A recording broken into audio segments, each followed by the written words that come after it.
12 जुलाई को आकर के यहाँ नेचुरोपैथी हॉस्पिटल में एडमिट किया था। यहाँ से मैंने डिस्चार्ज लिया 24 तारीख की शाम को और 25 तारीख को मॉर्निंग में हम जयपुर चले गए। तो जयपुर जाकर मैंने मेरा हार्ट का इको टेस्ट कराया। मुझे शुगर, बीपी और बीमारी है और एक मुझे स्लीप एनीमिया है। तो मैं वाई पैप लगा के सोता था पूरी रात। अब मैं वहां जाकर के इको टेस्ट कराया तो मेरा हार्ट काम कर रहा था 35-40। उससे 4 साल पहले कर रहा था 25 से 30। फिर मैंने कल अब उसका इको टेस्ट कराया 40 में, तो हार्ट आया मेरा 60%। डॉक्टर साहब को डाउट हुआ कि इको टेस्ट गलत हो सकता है। उन्होंने दोबारा इको टेस्ट करने वाले डॉक्टर साहब के पास भेजा। तो कल तो मेरा इको टेस्ट किया था एक लड़की ने, लेकिन आज खुद डॉक्टर ने उनका इको टेस्ट किया और कंप्यूटर पे देख करके है सर फोल्टेज में, और उन्होंने राहुल शर्मा तो डॉक्टर थे, राहुल शर्मा कार्डियोलॉजिस्ट, और वो इको टेस्ट किया था एक दूसरे डॉक्टर साहब, डॉक्टर विकास सोनी, डॉक्टर विकास सोनी थे सर, जिन्होंने इको टेस्ट आप दोबारा किया था। वो आश्चर्य में थे। तो उन्होंने फिर डॉक्टर साहब को फोन किया, मेरा कल का इको टेस्ट बिल्कुल सही है, उसमें कोई हेराफेरी, कोई गलत नहीं है, बदला नहीं है, ना कोई गलती है।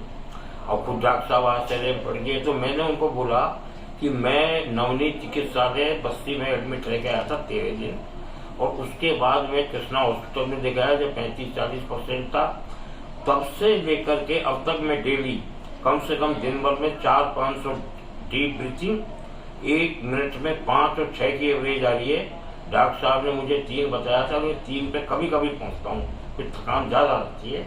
तो नॉर्मल रूटीन मेरा है 1 मिनट के अंदर जो है 4 या 5 मैं गिनकर करता हूँ आधे घंटे में, तो वही एवरेज आती है। और उस वजह से मेरा हो सकता है ये हार्ट सही हुआ। उन्होंने अभी इसको एग्री किया कि भाई इसमें प्राणायाम में बहुत दम है और अब आपका 60% काम कर रहा है, हमको आश्चर्य है।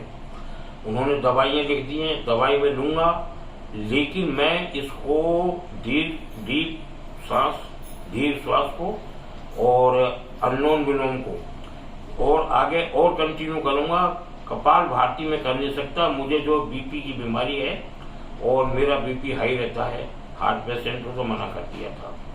अब मैं दोबारा बस्ती फिरा कर एडमिट होऊंगा कम से कम 15-20 दिन के लिए, लेकिन मैं आऊंगा अक्टूबर के महीने में, दशहरा निकलते ही, दिवाली दशहरे। डॉक्टर रमाकांत जी शर्मा के सानिध्य में और देख रेख में मैंने सब कुछ किया। यहाँ उपचार केंद्र में बढ़िया उपचार मिला, डेली मालिश हुई और ठंडा और गर्म पानी स्नान, वाष्प स्नान और सफेदी की भाप का लेना, उसको दिन में 3 बार लेता था।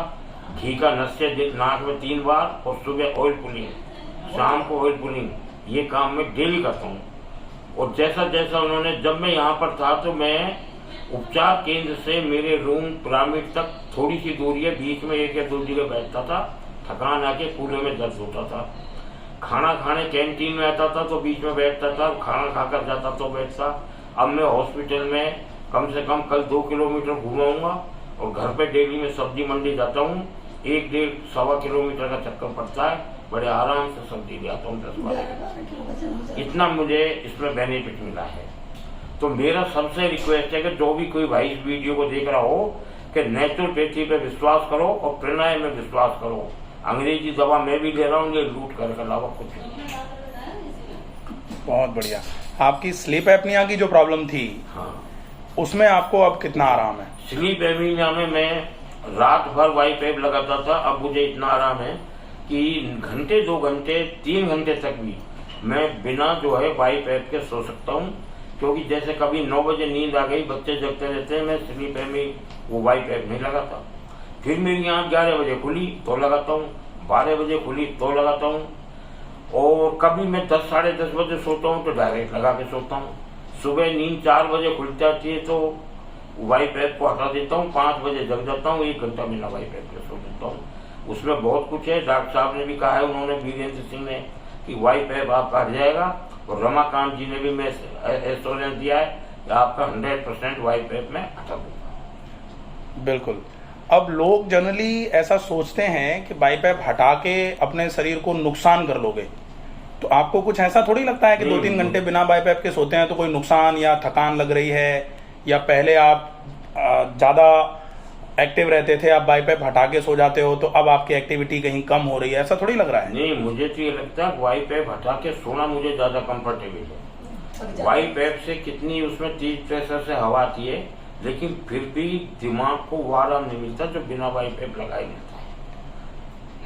अब मतलब ऐसा है कि बाईपैप के बिना आप सो भी पा रहे हो, और दिन में बाईपैप लगाने के लिए क्यों दिया जाता है, डॉक्टर इसीलिए देते हैं कि भाई बिना बाईपैप के अगर सोएंगे तो नींद पूरी नहीं हो पाएगी, आपके शरीर में ऑक्सीजन बार बार कम होता रहेगा, तो रात भर आप इधर उधर करवटें बदलते रहोगे, फिर पूरे दिन आलस आता रहेगा।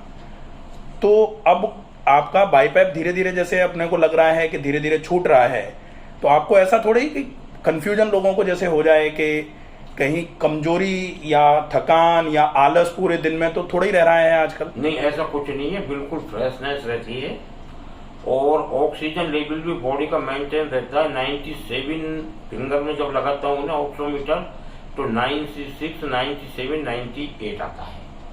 पहले मेरा 90 से 95 के बीच में रहता था ये प्राणायाम करने से पहले, और एक बार तो 50 पहुंच गया था सन 18 में, जब वेंटिलेटर पर रहना पड़ा मुझे 15।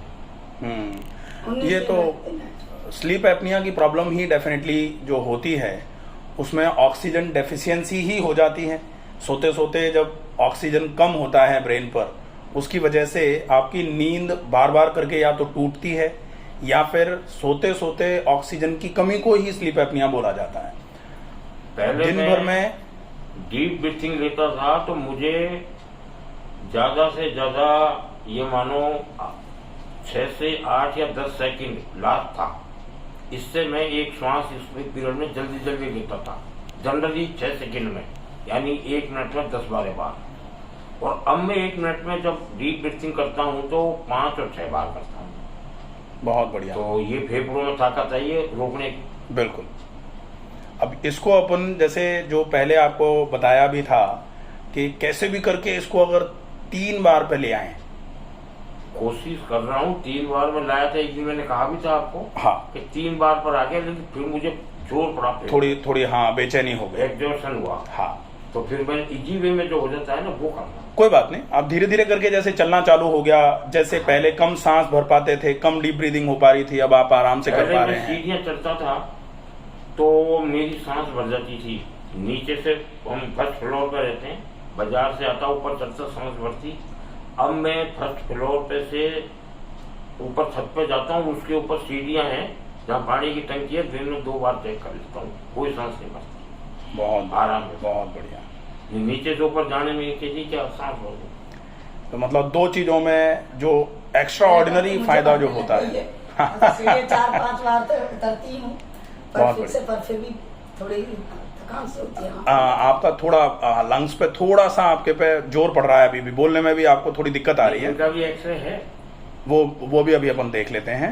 और डीप ब्रीदिंग तो आप दोनों साथ में ही बैठ के कर लो।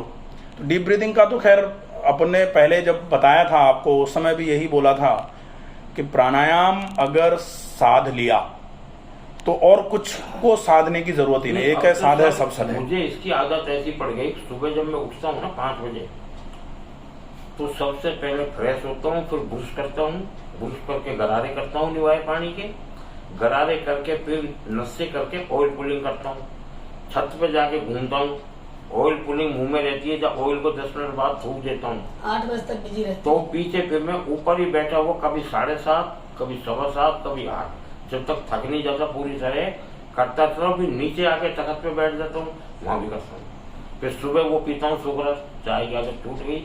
ये पहले तो 1 महीना 20 दिन पिया मैंने बिना दूध के, अब उसमें 20 ग्राम दूध नहीं है, अपने पास रखिए, वो तो खत्म, दूसरी है ना, अब तो बंद हो गई कैंटीन। बढ़िया। बाकी सर ये है कि जब से हम बस्सी में आए हैं, और हम बस्सी में आए थे सर अगस्त के जुलाई के महीने में आए थे, 12 जुलाई को हम आए थे यहाँ पर। और उस समय जब आए थे, जब वास्तव में पापा की जो स्थिति थी वो कंफर्टेबल बिल्कुल भी नहीं थी। जिस दिन हम आ रहे थे उसी दिन प्रॉब्लम हो गई थी, मतलब बाथरूम में टॉयलेट वगैरह नहा के आए थे और बेडरूम तक पहुंचे तो इन पर कपड़े तक नहीं पहने की स्थिति ये थी, हाफनी हो गई थी। एक बार तो हमने सोचा कि यार जयपुर अब चलते हैं, अपन बस्सी को क्विट करते हैं और अपन जयपुर चलते हैं।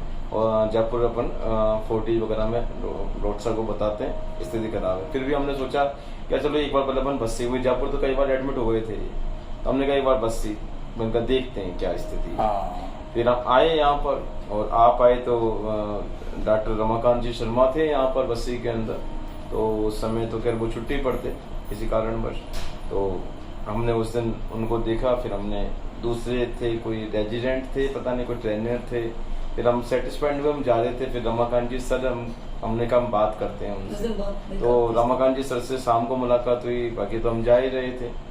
फिर उन्होंने हमको एश्योर्ड किया, क्योंकि उन्हीं की वजह से हम बस्सी आए थे एक्चुअली, तो उन्होंने हमको एश्योर्ड किया कि आप परेशान मत होइए, और उन्होंने पूरी रिपोर्ट्स वगैरह सारी चीजें उन्होंने देखी थी, रमाकांत जी सर ने देखी थी। फिर उन्होंने कहा कि नहीं आप रहिए आप यहाँ पर, और मैं आपको आश्वासन दे रहा हूँ अगले 10 दिन में आपको काफी रिजल्ट मिलेगा।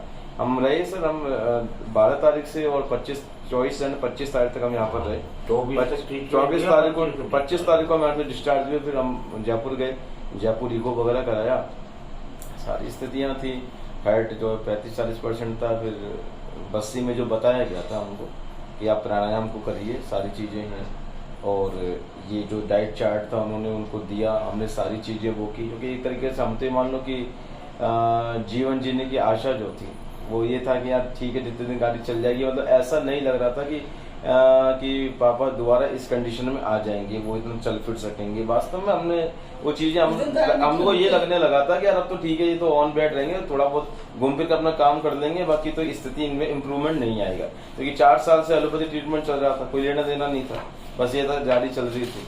लेकिन अब जब से आए तो जुलाई से आप देखिए, जुलाई अगस्त सितंबर, अभी हमको ओवरऑल 2 महीने, आज तारीख कितनी 19 सितंबर है, तो 2 महीने तकरीबन 10 दिन, मतलब 2.25 महीने हमको हुए, और 2.25 महीने में इनका वेट 94 से 85 आ गया है ना। इनकी जो थकान थी वो इनकी दूर हो गई, और इनको अब इनको ये विश्वास हुआ है कि मैं दोबारा गाड़ी चला सकता हूँ, क्योंकि 2 व्हीलर चलाया करते थे, मोटरसाइकिल तो इन्होंने छोड़ दी थी। अब इनको विश्वास हो रहा है कि मैं दोबारा गाड़ी चला सकता हूँ, एनर्जी इनकी आई है, सारी चीजें, मतलब कि आशा का संचार हुआ है, इसमें कुछ हो रहा है। और उसी के लिए सर नवनीत प्राकृतिक चिकित्सालय का डॉक्टर रमाकांत जी शर्मा का हम तहे दिल से और बहुत बहुत उनको धन्यवाद कि उन्होंने एक नई जीवन की वो दिखाई, और इसमें कोई दोहराई नहीं है, रियलिटी है। Thank you.